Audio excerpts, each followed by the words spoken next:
Hi, it's Miss Marsden. I'm going to take you through a lesson on decay today. So today's first task is your usual do now questions, either on a Word document or just on a piece of paper. I want you to answer the questions which are on the slide. So pause the video for as long as you need to, and you're using your knowledge from earlier on in this topic, from earlier on in the year.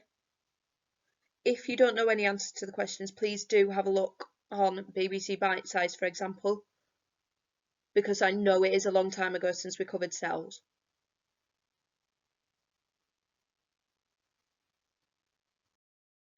You need a different coloured pen, different coloured font if you've used Word. And the word equation for photosynthesis is you've got carbon and dioxide. So carbon dioxide and water going in, and then you've got oxygen and glucose coming out. The word equation for respiration for number 2 is just the opposite. So you have oxygen and glucose going in, and carbon and dioxide and water going out. Respiration takes place in the mitochondria. Photosynthesis only in plants takes place in the chlorophyll, which is in the chloroplasts. Don't forget, we talked about that last lesson. If you said chloroplast, give yourself the mark as well. And one thing that all animals rely on plants for is oxygen. Don't get confused and say food, because remember, some animals are herbivores, so they do rely on plants for food, but a carnivore doesn't.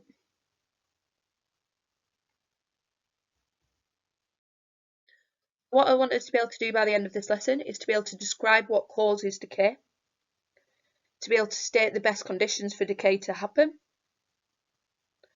to explain the importance of decay, and we're going to talk about compost bins as well, which is as exciting as it sounds. So let's get started. The first task is you've been given a piece of text which is relating to the basics you need to know about decay. So what I want you to do is I want you to read through that text, highlight it if you want to, and then you need to answer the following 4 questions. So pause the video for as long as you need to,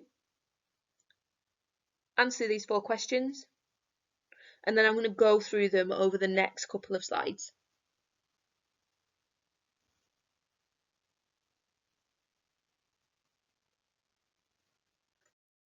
You should have answered all the questions by now. You now need a different colour pen, or again, different colour font so you can see your improvement. What is decay for question 1? Decay is the breaking down of dead plant and animal material. And it's by 2 different types of organisms, which I'll talk about in a second, but they get their nutrition from decay, from breaking down dead plant and animals. So for question 2, the organisms that cause decay are detritivores, which are like woodlice, worms, maggots,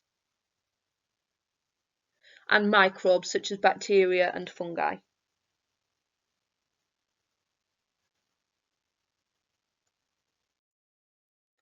So decay is important, number 3, because it releases nutrients that are locked up in dead material. So when we talk about passing along food through a food chain, decomposers have a responsibility to break down any dead organisms, and that can return the material to plants who will take it up through their roots.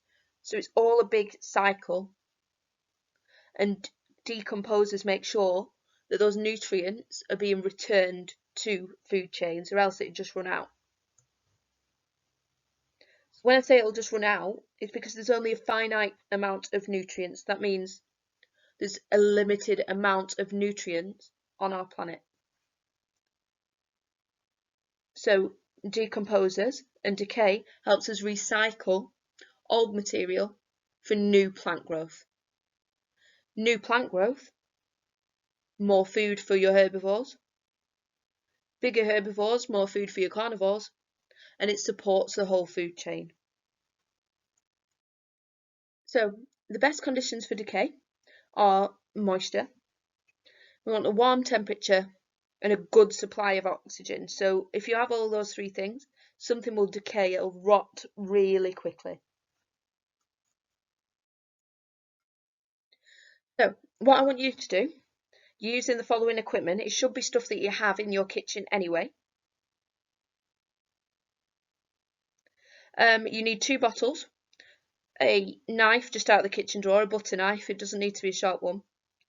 You need some bread, you need the lids for those bottles, and some water. So nothing that you really won't have.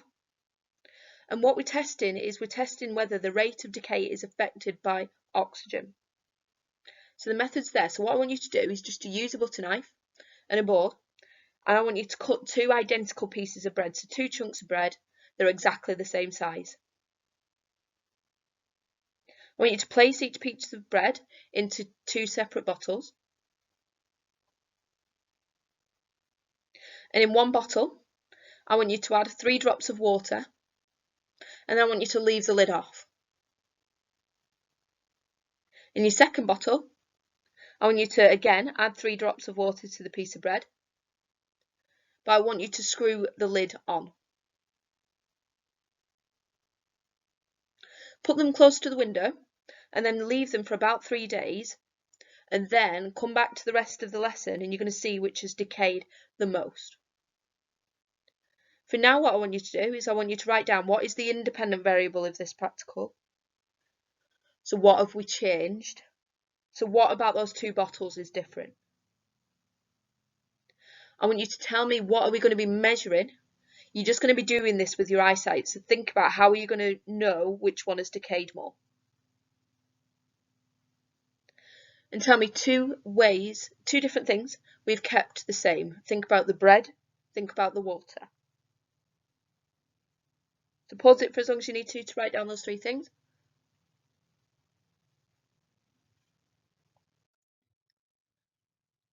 So the independent variable is oxygen or no oxygen, so lid or no lid.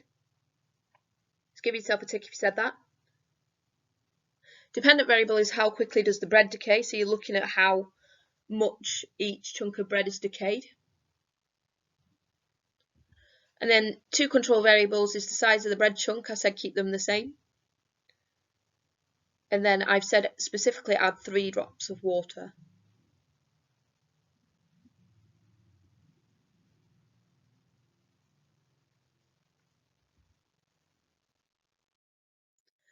So how do we use decay in real life? You might have a compost bin in your garden, you might not. But effectively, compost is rotted plants. So you use it to turn rotting vegetation and grass cuttings into nutrient-rich soil. So after a period of time, the grass and the vegetation, so the plants that are put into a compost bin, can then be used to plant new plants in because it's rich in nutrients. So the design especially helps speed up the decay process, and you need to think about, for our answer to question 4 earlier, about what the perfect decay conditions are. You need to think about how is this design linked to that. It's got small holes, and that ensures a good oxygen supply.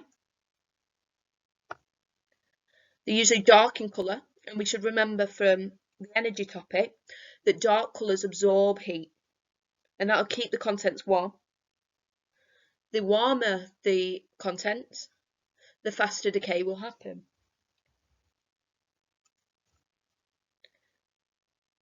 As well as this, gardeners will probably add water because moisture helps decay. And turning it regularly will make sure the contents don't become compacted, and all that means is turning it means more oxygen is going to get in there.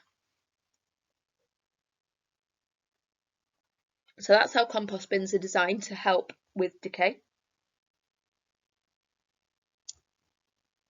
And making sure it's in a sunny area means it's warmer. Link that to the dark colour. Warm area, dark colour, content's going to be really hot, great for decay. So in the rest of your booklet, you've got lots of questions about decay. I want you to answer as many of them as you can now, but obviously you need to wait about 3 days to get your results from your practical. So if you need to come back to it in 3 days once you've got your results, that's absolutely fine. Just answer as many questions as you can now, but they are pretty straightforward. So what I'm going to say is pause the video here, and then I'll come back to this in 3 or so days when you have your results, because I'm going to go through the mark scheme in the remainder of this lesson.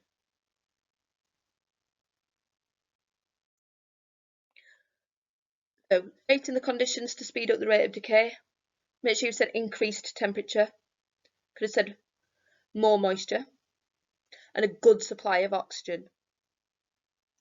Make sure you got all three. If you didn't, add the other one in a different colour. 2 types of organisms responsible for decay are detritivores and microbes. Why do they do it? To get their own nutrition. Just like we get our nutrition from food, they get their nutrition from breaking down dead plant and animal material.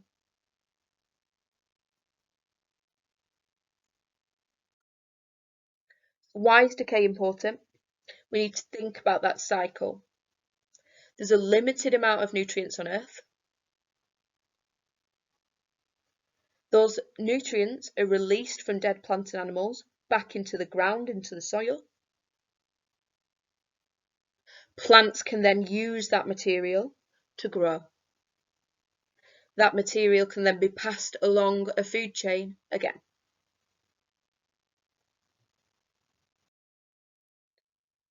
Many gardeners use compost bins to turn rotten vegetable waste into nutrient-rich compost.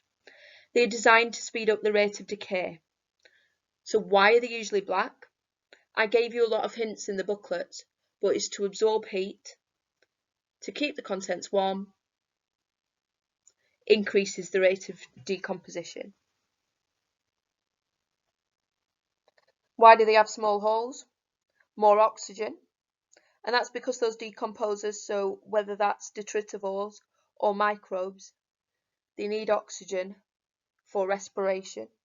The more respiration, they can increase decomposition. If you're struggling for the word equation for respiration, look back at your answers for the do now task.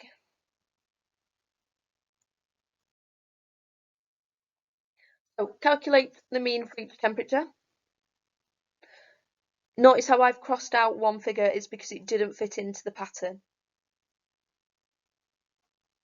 The hypothesis was that higher the temperature, the faster the decay. So yes, the results support the hypothesis because, for example, at 0 degrees, it took 25 days on average to decay, whereas at 50 degrees, it only took 1 day. Notice how I've used specific figures and I'm only looking at the mean number of days there.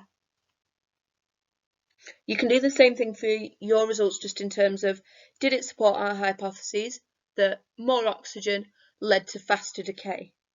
So what you should have seen in your results is the bottle without the lid on decayed faster. You would have seen it had gone rotten quicker effectively.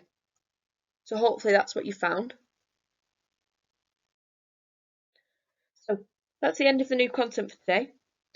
There are exam questions in your booklet, and as usual you can find the mark schemes to those questions in folder. Please make sure you send some evidence that you've done this back to your teacher, and your teacher will also send a little task out this week relating to this content. So if you struggle to send the booklet back, you've struggled with any tasks, please do make sure you just reply to your teacher with that little task so we can make sure that we've said that you've engaged with this lesson. Any questions, please do ask your teacher, and don't forget to complete your Educate quiz for this week.